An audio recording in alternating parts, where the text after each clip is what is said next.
ओम शांति। जैसा कि हमने देखा था कि 31 मार्च 1986 की मुरली में बहुत सारे टॉपिक्स हैं, जिसमें कि फर्स्ट इम्पॉर्टेंट टॉपिक है शुद्ध संकल्प की शक्ति। तो इस टॉपिक को हम डिटेल में स्टडी करेंगे कि इसको हमें कैसे यूज़ करना है और इसका क्या महत्व है। बाबा ने कहा कि साथ साथ विशेष रूप में शुद्ध संकल्प की शक्ति से जमा का खाता और बढ़ाना है। शुद्ध संकल्प की शक्ति का विशेष अनुभव अभी और अंतर्मुख बंद करने की आवश्यकता है। तो शुद्ध संकल्पों की शक्ति का अनुभव हम कैसे कर सकते हैं? जब हम अंतर्मुखी होंगे।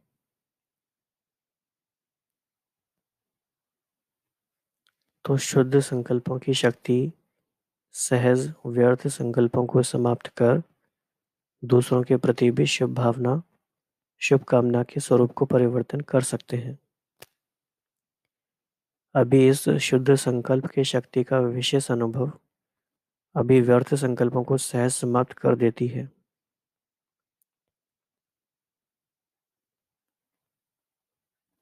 तो न सिर्फ अपने व्यर्थ संकल्प, लेकिन आपके शुद्ध संकल्प दूसरों के प्रति भी शुभ भावना, शुभ कामना के स्वरूप से परिवर्तन कर सकते हैं। तो अभी इस शुद्ध संकल्प के शक्ति की स्वयं के प्रति भी स्टॉक जमा करने की बहुत आवश्यकता है। तो ये बात हमें क्लियर हो गई कि शुद्ध संकल्पों की शक्ति हमें जमा करनी है, अंतर्मुखी होकर करनी है। और इससे क्या फायदे होते हैं कि हमारे व्यर्थ संकल्प भी समाप्त हो जाएंगे और औरों के भी हो जाएंगे। कैसे लेकिन? तो मुरली सुनना यह लगन तो बहुत अच्छी है। मुरली अर्थात खजाना। तो मुरली की कितनी अच्छी डेफिनेशन है, मुरली अर्थात खजाना। तो मुरली की हर पॉइंट को शक्ति के रूप में जमा करना, ये है शुद्ध संकल्पों की शक्ति को बढ़ाना। शक्ति के रूप में हर का समय कार्य में लगाना। अभी इस विशेषता का विशेष अटेंशन रखना है।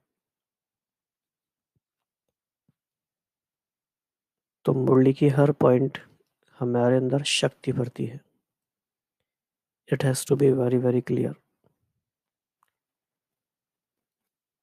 शुद्ध संकल्प की शक्ति के महत्व को अभी जितना अनुभव करते जाएंगे, उतना मनसा सेवा के भी सहज अनुभवी बनते जाएंगे। पहले तो स्वयं के प्रति शुद्ध संकल्पों की शक्ति जमा चाहिए।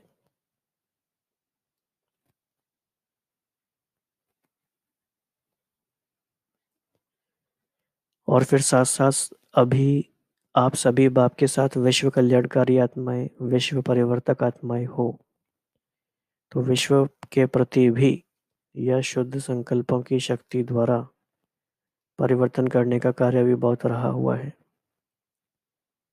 यानी हमारे पास जो विशेष तरीका है, विधि है, वो है शुद्ध संकल्पों की। और क्योंकि शुद्ध संकल्प हमारे हैं, तो ये हमेशा हमारे कंट्रोल में है।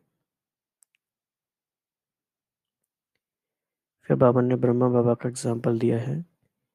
जैसे वर्तमान समय ब्रह्मा बाप अव्यक्त रूपधारी बन शुद्ध संकल्पों की शक्ति से आप सबकी पालना कर रहे हैं।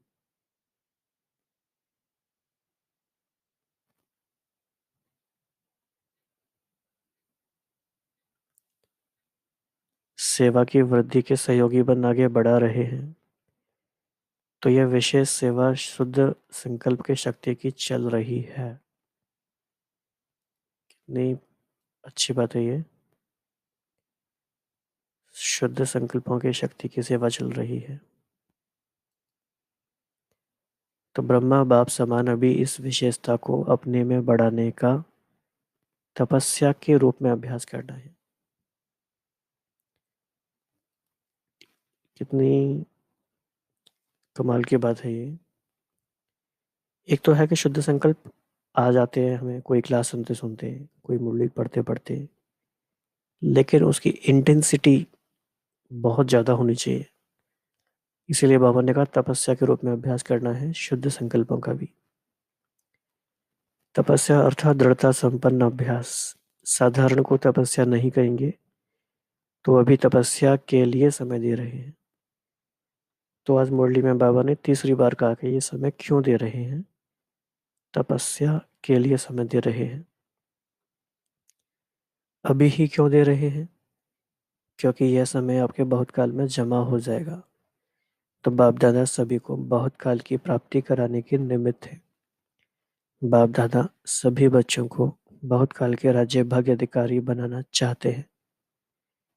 तो बहुत काल के राज्य भाग्य के अधिकारी बनाना चाहते हैं, तो बहुत काल का समय बहुत थोड़ा है। ये काफ़ी इंटरेस्टिंग बात है। इस पे फोकस करेंगे तो समझ पाएंगे कि बाबा क्या कहना चाह रहे हैं। तो हर बात के अभ्यास को तपस्या के रूप में करने के लिए यह विशेष समय दे रहे हैं। तो हम सबका तीव्र पुरुषार्थ का अप्रोच क्या है कि हर चीज़ एक तपस्या के रूप में होनी चाहिए। मतलब उसकी इंटेंसिटी बहुत हाई होनी चाहिए। साधारण कोई ढीले ढीले चल के करने से काम नहीं होता है कुछ भी। क्योंकि ऐसा समय आएगा जिसमें आप सभी को दाता और वरदाता बन थोड़े समय में अनेकों को देना पड़ेगा। तो सर्व खजानों के जमा का खाता संपन्न बनाने के लिए समय दे रहे हैं। तो आज बाबा ने 5वीं बार मुरली में यूज़ किया है कि ये समय क्यों दे रहे हैं। तो ऐसी हर लाइन पे हमें अटेंशन देना है। बाबा ने जहाँ कहा कि बाबा ये समय क्यों दे रहे हैं, तो ये हमने समझा शुद्ध संकल्पों की शक्ति कितनी बड़ी शक्ति है, अथवा कहें तो सबसे बड़ी शक्ति है। हमारी सारे पुरुषार्थ का, हमारी सारी सेवाओं का आधार यही शक्ति है। तो मुरली की हर एक लाइन शक्ति के रूप में हम समाते जाएं। कितना आसान भी है ये, कितना शक्तिशाली भी है। तो ये विधि है और इसी विधि से ही सिद्धि होगी।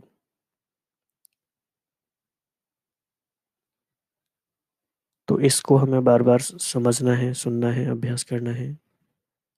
और आपको लगता है कि ये किसी और भाई बहन के को हेल्प कर सकती है किसी बात में, तो उनको भी बाबा की इस बात को समझाने में उनको मदद करना है और अंतर्मुखी होकर शुद्ध संकल्पों की तपस्या करना है। और उसके लिए सबसे बड़ी साथी हमारी है मुरली। साकार मुरली और अव्यक्त मुरली, दोनों मुरली। मुरली ही शुद्ध संकल्पों की खान है।